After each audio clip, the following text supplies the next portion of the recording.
My question is about refinancing federal student loans. Currently, payments and interest are temporarily paused, private interest rates are relatively low, and there remains a possibility of some amount of federal student loan forgiveness. The possible forgiveness amounts commonly discussed are between $10,000 and $50,000. Is it then reasonable to refinance all but up to $50,000 of federal loans to private loans in order to remain eligible for any loan forgiveness? Even if no forgiveness is given, the amount left in the federal loan program could then be aggressively paid off first before moving on to the refinanced loans. Let me know your thoughts, and thank you for your help. All right, lots of people with questions like this, and I'm really sorry that you're left with these sorts of dilemmas. This is really the fault of the federal government and the loan servicing companies. They put these policies in place, and then they change the policies, and you always are wondering, well, is it going to change again?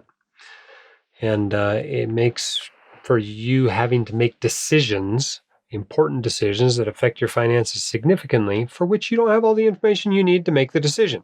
For example, what are future policies going to be? Right now, the way things are is that your federal student loans are going to start accumulating interest, and you're going to have to start making payments as of January 31st, 2022. I feel like I almost have to put the date on it anytime I say something like that. Obviously, this is at the end of September of 2021. And I think it's probably not, based on the signals we're getting, going to be extended again. So I think at that point, if you are not going for public service loan forgiveness, or you're one of those poor souls that's going for IDR forgiveness after 20 or 25 years, at that point, most people are probably going to want to refinance their federal student loans. We have lots of great deals, cash back. We give you, right now, we're giving Fire Your Financial Advisor, our flagship online course, to anybody who refinances through the links that we have on our site. Those can be found at whitecoatinvestor.com/student-loan-refinancing. And we're expecting a big rush come the end of January and February, quite honestly, because people have been holding off refinancing, because why refinance when it's 0%? There's a few reasons why people might want to refinance, aside from the cash back and aside from the free course. A couple of the companies have been given basically the same 0% deal, at least for a few months. Plus, a lot of people are worried that interest rates will go up, especially now that inflation has gone up. And by the time they get around to refinancing in February or March or whenever, that they'll be refinancing into higher rates than they can get right now.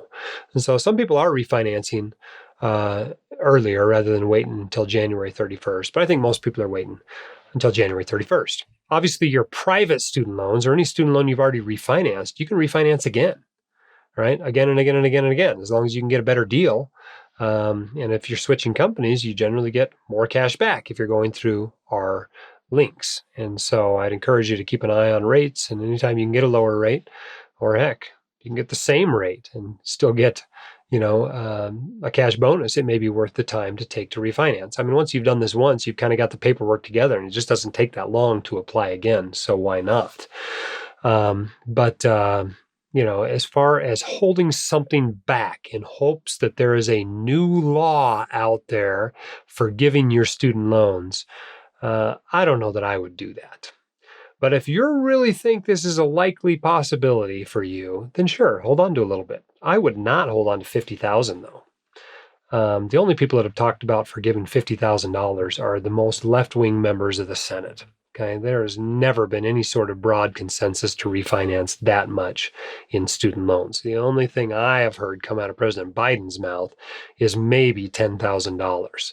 And I suspect if that ever happened, it would probably be high earners like doctors would probably be phased out of that general forgiveness.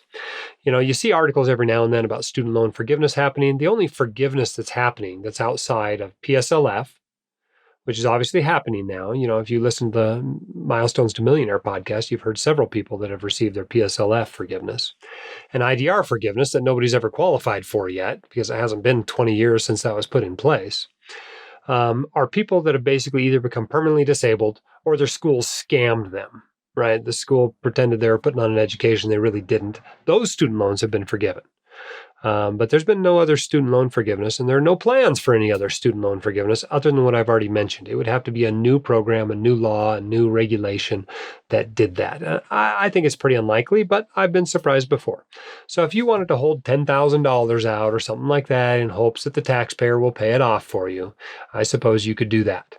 But I wouldn't hold $50,000 off. And I certainly wouldn't pay it off first. Why would you pay it off first if you think it's going to be forgiven? Pay all the other ones off first and then get to this one when you get to it.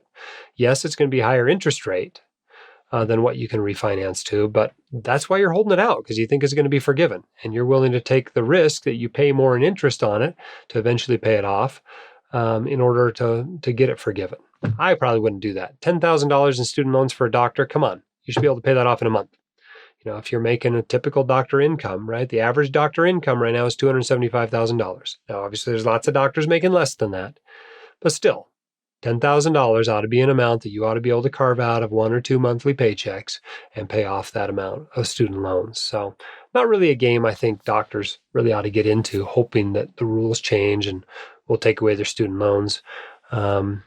I'd just pay them off. And then if something like that pops up, you can just say, man, I missed out on that. And guess what? Sometimes that happens in life. You don't get every freebie that comes down the pike.